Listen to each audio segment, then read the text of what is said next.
Forkólfar ASÍ og Samtök atvinnulífsins lýsa yfir ánægju með áherslur nýrrar ríkisstjórnar í efnahagsmálum.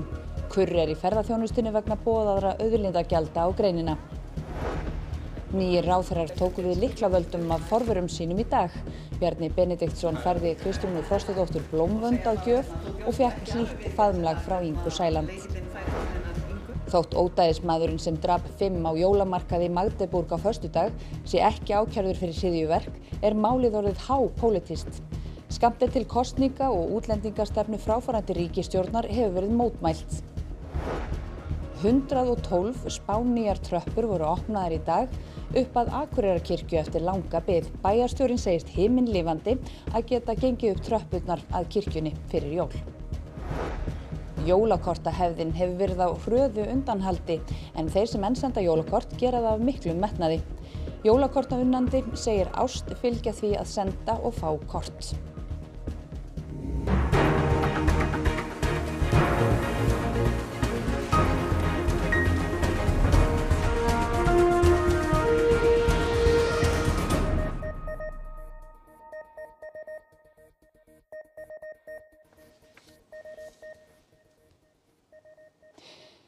Gott kvöld.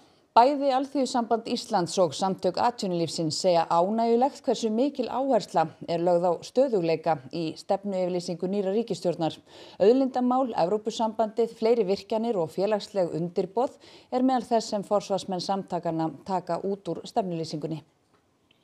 Við erum náttúrulega eftir að sjá framkvæmdina en það sem hefur komið fram að þessu að þá eru við þokkalega sátt. Það er ánægjulegt að sjá áherslu á stöðugleika með aðhaldi í ríkisfjármálunum. Það er ánægjulegt líka að sjá þessa samstöðu sem birtist og það er ánægjulegt að sjá áherslu á aukna orkuöflun. Já, hvað er þið svona mest sátt við? Já, þau boða það að efnahagslegu stöðugleiki, hann verði í forgangi og við náttúrulega viljum efnahagslegan stöðugleika sem styður við okkar síðustu kjarasamninga. Þannig að það skiptir alveg gríðarlega miklu máli. Það verði lögð mikil áhersla á samkeppnishæfni atvinnulífsins og verðmætasköpun. Þau segja líka að þau vilja taka á auðlindamálunum og tryggja það að auðlindir séu notaðir í þágu þjóðarinnar og að það séu tekin eðlileg auðlindagjöld til þjóðarinnar. Eitt af því sem ný ríkisstjórn stefnir að er að kjósa hvort að halda í áfram viðræðum við Evrópusambandið. Færi svo að það yrði gengið til viðræðna við Evrópusambandið og niðurstaðan yrði innganga í sambandið, hvernig kemur það út fyrir atvinnulífið í landinu? Það eru kostir og það eru gallar og við erum bara svo heppin að við búum í lýðræðisríki og það er þjóðin sem auðvitað ákveður þetta endan. Eitt af þess sem nýja ríkisstjórnin vill gera er að taka á félagslegum undirboðum. Það er okkur mjög mikilvægt að það sé gert og það er ekki bara fyrir launafólk í landinu. Það er náttúrulega fyrir fyrirtækin líka vegna þess að þetta skekkir allt saman samkeppnisstöðu fyrirtækja. Það kemur fram í stefnuyfirlýsingunni að það stendur til að móta bæði atvinnustefnu og auðlindastefnu og það er mjög mikilvægt einmitt að við tökum þátt í þeirri vinnu með stjórnvöldum. Anna Lilja Þórisdóttir, þú ert búin að fylgjast með myndun nýju ríkisstjórnarinnar alla helgina og viðbrögðum við henni. Hvernig hefur stjórnarsáttmálanum verið tekið? Nú það fer eðli málsins svolítið eftir við hvernig er talað. Nú til dæmis Landssamband lögreglumanna fagnar áætlunum fjölgun lögreglumanna og aukin áherslu á baráttuna gegn skipulagðri glæpastarfsemi. Nú stjórnarandstaðan er síður ánægð með þetta eins og gefur að skilja. Nú en margir að furða sig á að stjórnarsáttmálinn er einungis í 23 liðum. Nú það var búist við einna hörðustu viðbrögðunum frá sjávarútveginum og ferðaþjónustunni. Nú við náðum ekki fulltrúa samtaka fyrirtækja í sjávarútvegi þrátt fyrir ítrekaðar tilraunir en við töluðum við framkvæmdastjóra samtaka ferðaþjónustunnar og við skulum heyra hvað hann hafði að segja. Í stefnuyfirlýsingu ríkisstjórnar Kristrúnar Frostadóttur segir að stuðla í verðmætasköpun, öryggi og álagsstýringu í ferðaþjónustu með því að taka upp auðlindagjald af ferðamönnum. Það er ákveðin kurr í greininni að sjá að bæði komugjöld og einhvers konar auðlindagjöld sem eru óútskýrð séu á matseðlinum og það eitthvað sem við þurfum bara að ræða betur við nýjan ráðherra ferðamála og ríkisstjórnina. Jóhannes segir að fara fyrir varlega gjaldtöku sem þessa. Hún geti haft verulega áhrif á afkomu fyrirtækjanna. Það verður að huga að eðlilegum fyrirvörum. Það ekki hægt að leggja ný gjöld á með styttri fyrirvara en 12 mánuðum. Gæti svona gjaldreið úr komum ferðamann til landsins? Ef það of hátt, þá getur það auðveldlega gert það. Þú segir of hátt gjald gæti haft áhrif. Hversu hátt mætti það vera? Ég ætla ekki að fara að fabúlera neitt það hversu há svona gjöld mega vera en það fer bara eftir því hvað á að greiða fyrir. Jóhannes segir þrátt fyrir þetta að ýmislegt í stefnuyfirlýsingu ríkisstjórnarinnar rími vel við áherslur ferðaþjónustunnar. Ég held að við verðum að horfa til þess að þetta sé ríkisstjórn sem að vill auka verðmætasköpun í landinu til þess að bæta lífskjör. Allar ríkisstjórnir vilja bæta lífskjör og lofa því. Heldur að þessari takist það betur en öðrum? Ég held að það sé erfitt að segja það bara á fyrstu dögunum. Já, og þegar ný ríkisstjórn tekur við, þá kveður önnur. Nú í dag skiptust ráðherrar að lyklum að ráðuneyti sínum og við skulum sjá hvernig það gekk fyrir sig. Góðan daginn. Sæl, velkomin. Velkomin í dag. Já, takk fyrir. Takk sjá þér. Við erum með hérna klæðning fyrir þig. Þetta er ekki að grínast. Hér er hérna nútíma lykill að ráðuneytinu og öllu sem að helstu skipti. Svona hófst hringferðin með lykla að ráðuneytunum eftir hádegi. Því næst lá leiðin í utanríkisráðuneytið. Ég er að taka við á mjög öflugum utanríkisráðherra sem að hefur á mínum mati staðið vaktina mjög vel fyrir land og þjóð þegar kemur að okkar hagsmunum. Og þá var haldið í nýtt félags- og vinnumarkaðsráðuneyti þar sem Bjarni, sem var með nokkra lykla í vasanum í dag, afhendi Ingu Sæland lyklaveldin. Þetta þakkir aftur Bjarni, ég fór knús og segja bara þú bjóst þú ekki alveg við því að leikillinn færi til hennar Ingu. Já. En þú veist að ég er svo sem að passa best hérna. Já, og þú sagði mér það nú fyrir einhverjum vikum síðan að þú væri búin að kíkja í þína kristallskúlu og vissi hvernig allt myndi allt saman þróast. Alma Möller, heilbrigðisráðherra, tók við lyklum úr hendi Ástu Valdimarsdóttur, ráðuneytisstjóra heilbrigðisráðuneytisins, í fjarveru Willum Þórs Þórssonar sem er erlendis. Bjarni afhendi svo nýjum atvinnuvegaráðherra lyklaveldin. Að fá að afhenda lyklana, Anna Katrín, hér að ráðuneytinu, þetta er svolítið voldugur lykill enda mikið undir og þið ætla að bæta í enn frekar. Og ég ætla að vona að þessi lykill færi þér gæfu í öllum þínum störfum. Takk fyrir það. Guðlaugur Þór Þórðarsson kom klyfjaður gjöfum sem hann afhendi Jóhanni Páli Jóhannsyni, umhverfisráðherra. En hér eru nokkur frumvörp sem eru tilbúin. Þannig að vilji fyrir hendi þá er bara hægt að leggja þau fram. Daði Már Kristófersson, fjármálaráðherra, tók við af Sigurði Inga Jóhannsyni. Mitt markmið verður að styðja enn frekar við Seðlabankann í því að draga hér úr þenslu og ná jafnvægi í ríkisfjármálin, ná niður vöxtum og verðbólgu. Já, svona voru lyklaskiptin í dag. En hvað skildi landsmönnum finnast þessa nýju ríkisstjórn? Nú við tókum nokkra tali í dag og við skulum heyra hvað þau höfðu að segja. Og hvernig líst þér á nýja ríkisstjórn? Bara ljómandi vel. Ég er bara spenntur fyrir hvað taka sér dags og ég er bara fjöld og trú á þeim. Bara ljómandi vel. Það er að standa sig alveg prýðilega held ég. Og skæðum bara góðs gengis.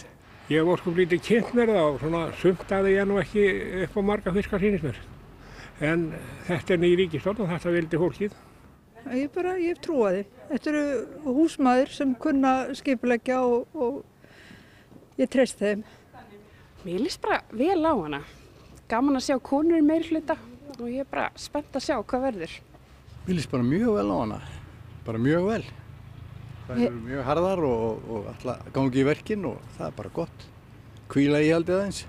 Mér finnst þetta bara spennandi og það kemur bara ljós hvernig þeim tekst til. En mér líst bara vel á að hafa 3 konur sem eru formenn þessara flokka. Og ég vona að þetta verði nýtt upphaf fyrir Ísland. Sigríður Friðjónsdóttir, ríkissaksóknari, telur Helga Magnús Gunnarsson ekki hæfan til að gegna embætti vararíkissaksóknara. Helgi Magnús mætti aftur til vinnu á föstudaginn eftir að hafa verið í löngu leyfi, en hann fékk engin verkefni á sitt borð. Hann var áminntur og sendur í leyfi vegna ummæla sem hann viðhafði innflytjendur. Var það mat ríkissaksóknara að háttsemi Helga Magnúsar varpaði rýrð á störf hans og embættið. Guðrún Hafsteinsdóttir, þáverandi dómsmálaráðherra, hafnaði beiðni ríkissaksóknara að leysa hann frá störfum en tók þó undir að ummælin hefði verið óviðeigandi og ekki í samræmi við stöðu hans. Er það meðal annars í ljósi þess sem Sigríður telur að Helgi Magnús fullnægi ekki almennum hæfisskilyrðum til að gegna embætti vararíkissaksóknara, að því segir á vef embættisins. Íbúar í Magdeburg eru enn í áfalli yfir árásinni sem gerð var á jólamarkaði í miðborginni á föstudagskvöld. Margir spyrja sig hvernig árásarmaðurinn komst á bíl inn á markaðinn þrátt fyrir öryggisráðstafanir.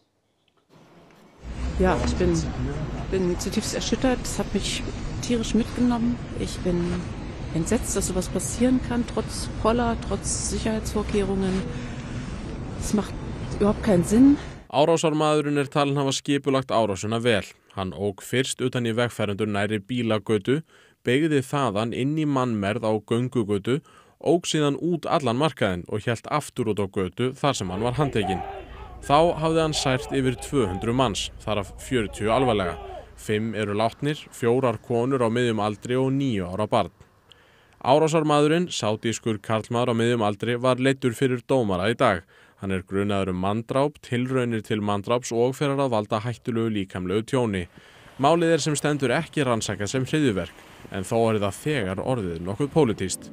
Á sama tíma á fráfarandi kanslari Þýskalands var við minningarstund í Dómkirkju Magdeborgar í gærkvöld mótmæltu borgarbúar stefnu stjórnvalda í innflytjendamálum og kölluðu eftir því að hælisleitendur yrðu sendir heim aftur.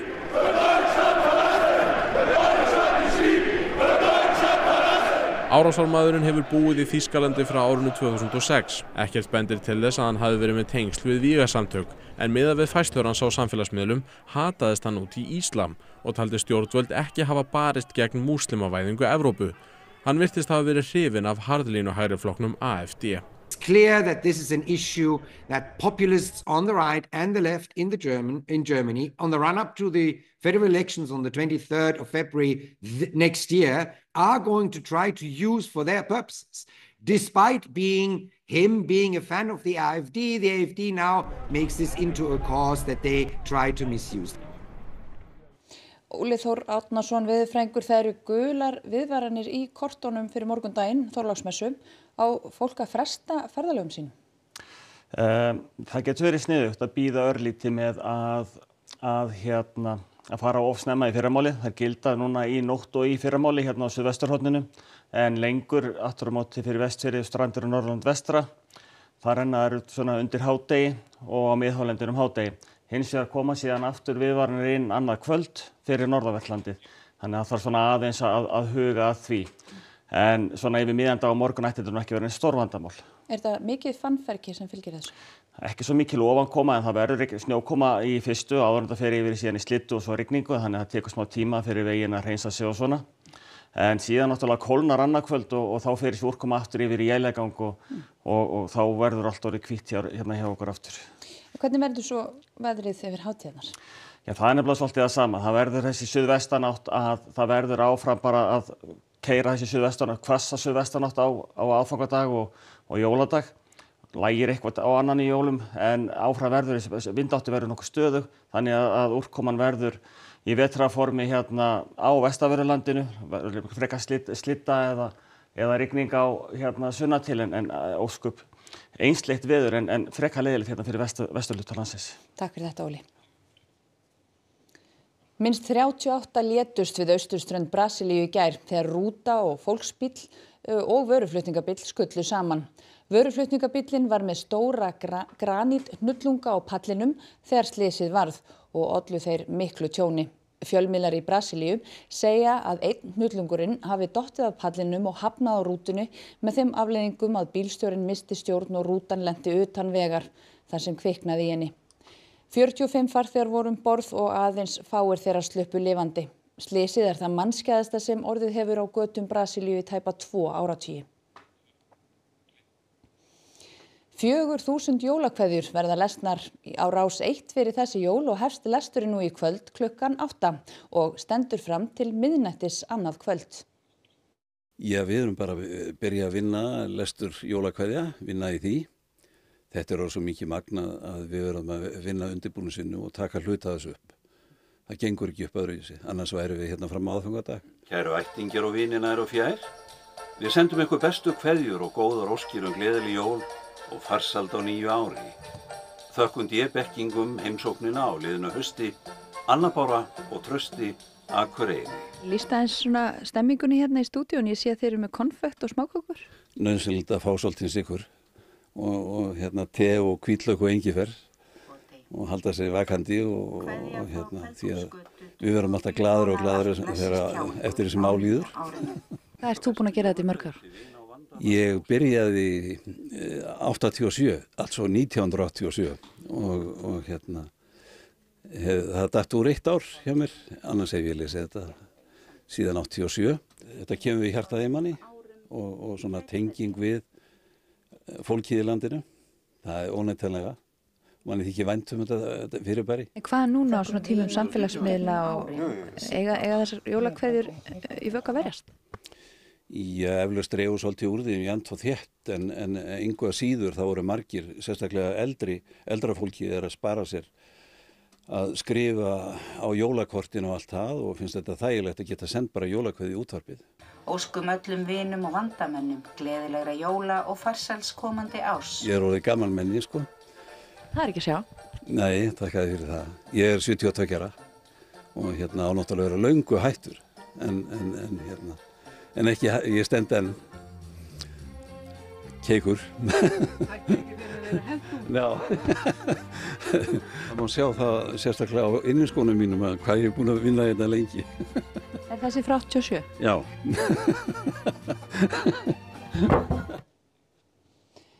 Akureyringar fögnuðu dátt í dag þegar tröppurnar upp að Akureyrarkirkju voru loks opnaðar á ný.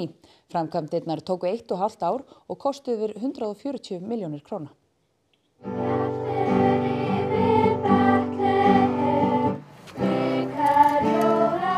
Fjöldi fólk sótti í dag hátíðlega athöfn þegar tröppurnar voru loks víðar. Barnakór Akureyrarkirkju söng og svo leiddu skátar skrúðgöngu upp að kirkjunni. Þetta er mikil hátíðstund fyrir okkur Akureyringa að tröppurnar séu loksins tilbúnar og það er alveg sérstaklega gleðilegt að það skuli vera núna bara rétt fyrir jólin. Þannig að það verði hægt að ganga upp kirkjutröppurnar í aftansöng á aðfangadagskvöld.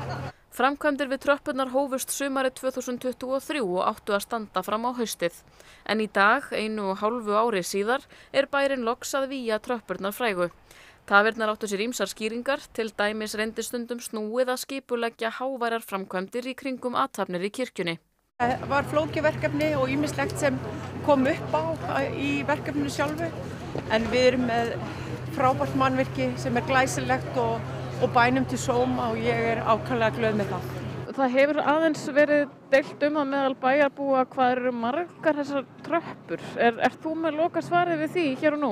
Nei, ég er ekki búin að labba upp núna, en ég kannski tela þar á eftir þegar ég labba upp í kirkju. Samkvæmt talningu fréttastofu eru tröppurnar í dag 112, en bæjarbúar eru þó enn ekki á einu máli hvaða þrep eigi að telja með og hver ekki. Jólakortum fækkar hratt, segir Golli ljósmyndari, sem hefur sendt metnaðarfull jólakort í nærri 3 áratugi. Hann vonar að fólk enduruppgöti ástina á bakvið jólakortahefðina. Ég er sem sagt búinn að vera að senda harmi jólakort í 28 ár núna. Það eru fáir sem setja jafn mikinn metnað í jólakortagerð á hverju ári. Því ástæða fyrir sitjum hér er svo að fyrsta kortið sem ég tók 97 var akkurat tekið hér og þá sit ég nákvæmlega samanstæði sitt núna að vísu í jólasveinabúning. En svo náttúrulega var þetta fljótt að breytast eins og til dæmis bara árið eftir að væri komið með kærustu og þá var hún strax til að taka þátt í því að vera með. Og hérna eru við bara komin í lífsgæða kapphlaupi inn í búð og áfram er leikur í þessu, alltaf í jólasveinabúning. Þá var ekki aftur snúið. Hann skildi alltaf vera í jólasveinabúning og allar myndirnar eru teknar á sömu myndavélina. Og með svona fjarstýringu þannig að ég tek allar myndirnar sjálfur. Og þetta virkar ennþá? Þetta virkar ennþá, þó ég þurfi að strjúka henni alltaf mjög mikið á hverju ári til að koma henni í gang.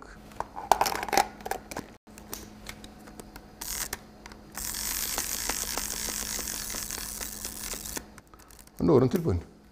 Vélin hefur staðið sína plikt í að verða 30 ár og hefur nú orðið það eina og mikilvæga hlutverk að fanga jólakortamyndir fjölskyldunar. Allt í núna 5.